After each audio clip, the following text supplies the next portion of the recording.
Cyber threats are rising, and so is the cost of staying unprepared. In 2024, the average data breach reached $4.88 million.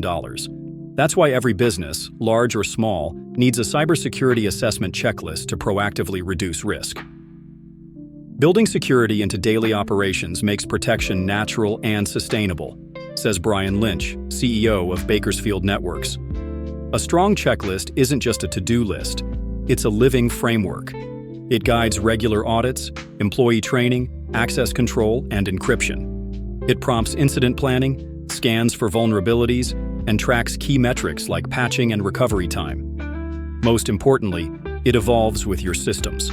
Whether you're monitoring threats in real time or testing your defenses through penetration testing, the goal is always the same: catch issues before they cause damage. If you're relying on ad hoc fixes or hoping your team spots the warning signs in time, you're already behind.